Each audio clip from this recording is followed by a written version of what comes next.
कृष्णा, राधे राधे। सभी भक्तों को सादर प्रणाम। आप सभी भक्तों का दिन मंगलमय हो। महादेव की कृपा सदा सर्वदा आप सभी पर बनी रहे।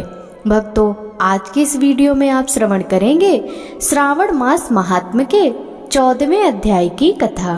भक्तों, श्रावण मास महात्म्य के कल के अध्याय में आपने दूर्वा गणपति व्रत विधान की कथा का रसपान किया था। भक्तों, आज की इस अध्याय में नाग पंचमी व्रत का महात्म्य की कथा का रसपान करेंगे। तो चलिए भक्तों, वीडियो शुरू करते हैं। ईश्वर बोले, हे महामुने, श्रावण मास में जो व्रत करने योग्य है वो अब मैं बताऊंगा, आप उसे ध्यान से सुनिए। चतुर्थी तिथि को एक बार भोजन करें और पंचमी को नक्त भोजन करें। स्वर्ण, चांदी, काष्ठ अथवा मिट्टी का 5 फनों वाला सुंदर नाग बनाकर पंचमी के दिन उस नाग की भक्ति पूर्वक पूजन करना चाहिए।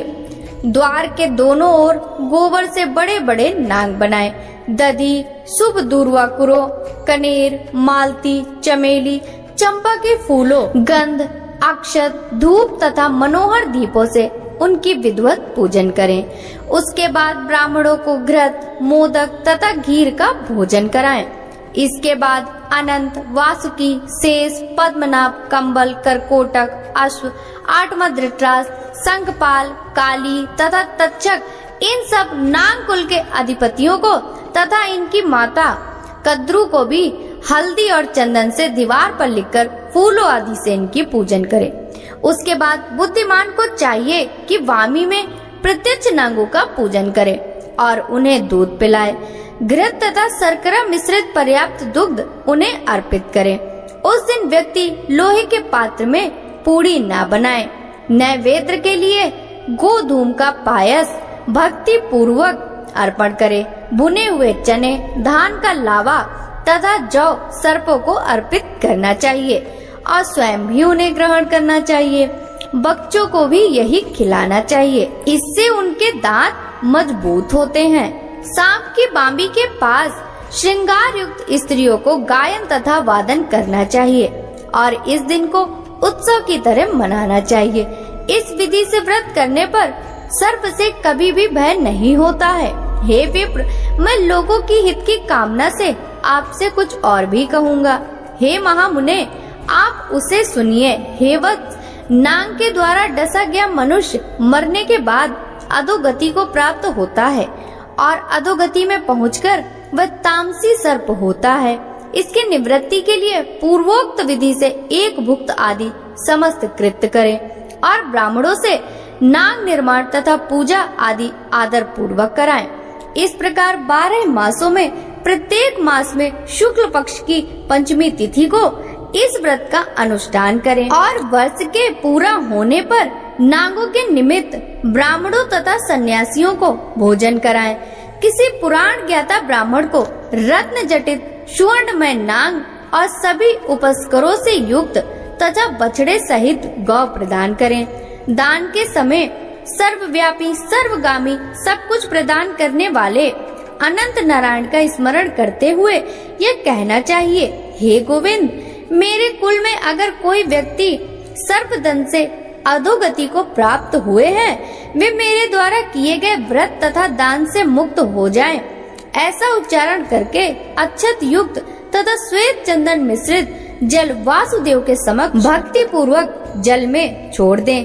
हे मुनि सत्तम, इस विधि से व्रत के करने पर उसके कुल में जो भी लोग सर्प के काटने से भविष्य में मृत्यु को प्राप्त होंगे या पूर्व में मर चुके हैं, वे सब स्वर्ग गति प्राप्त करेंगे।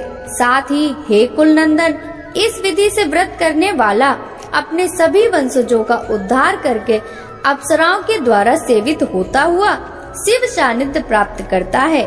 जो मनुष्य वित्त साठ से रहित होता है वही इस व्रत का संपूर्ण फल प्राप्त करता है। जो लोग शुक्ल पक्ष की सभी पंचमी तिथियों में नक्त व्रत करके भक्ति संपन्न होकर पुष्प आदि उपहारों से सौभाग्यशाली नागों का पूजन करते हैं, उनके घरों में मणियों की किरणों से विभूषित अंगों वाले सर्प उन्हें अभय देने वाले होते हैं और उनके ऊपर प्रसन्न रहते हैं। जो ब्राह्मण ग्रह दान का प्रतिग्रह करते हैं वे भी घोर यातना भोग कर अंत में सर्प योनि को प्राप्त होते हैं। हे मुनि सत्तम, जो कोई भी मनुष्य नाग हत्या के कारण इस लोक में मृत संतानों वाले अथवा पुत्रहीन होते हैं और जो कोई मनुष्य स्त्रियों के प्रति कापर्ण के कारण सर्प योनि में जाते हैं, कुछ लोग धरोहर रखकर उसे स्वयं ग्रहण कर लेते हैं अथवा मिथ्या भाषण के कारण सर्प होते हैं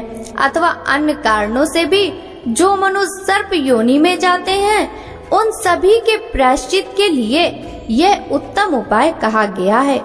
यदि कोई मनुष्य वित्त 60 से रहित होकर नाग पंचमी का व्रत करता है तो उसके कल्याण के लिए सभी नागों के अधिपति शेषनाग तथा वासुकी हाथ जोड़कर प्रभु श्री हरि से तथा सदा शिव से प्रार्थना करते हैं। तब शेष और वासुकी की प्रार्थना से प्रसन्न हुए परमेश्वर शिव तथा विष्णु उस व्यक्ति के सभी मनोरथ पूर्ण कर देते हैं। वह नागलोक में अनेक प्रकार के विपुल सुखों का उपभोग करके बाद में उत्तम वैकुंठ अथवा कैलाश में जाकर शिव तथा विष्णु का गण बनकर परम सुख प्राप्त करता है। हे वत्स, मैंने आपसे नागों के इस पंचमी व्रत का वर्णन कर दिया। इसके बाद अब आप कौन सा अन्य व्रत सुनना चाहते हैं उसे बताइए। इस प्रकार श्री स्कंद पुराण के अंतर्गत ईश्वर सनत कुमार संवाद में श्रावण मास महात्म्य में नाग पंचमी व्रत कथन नामक 14वां अध्याय पूर्ण हुआ।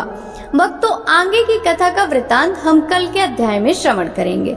श्रावण मास महात्म्य की यदि यह कथा आपको अच्छी लगी हो तो इस वीडियो को लाइक कर ज्यादा से ज्यादा भक्तों के साथ शेयर कीजिएगा।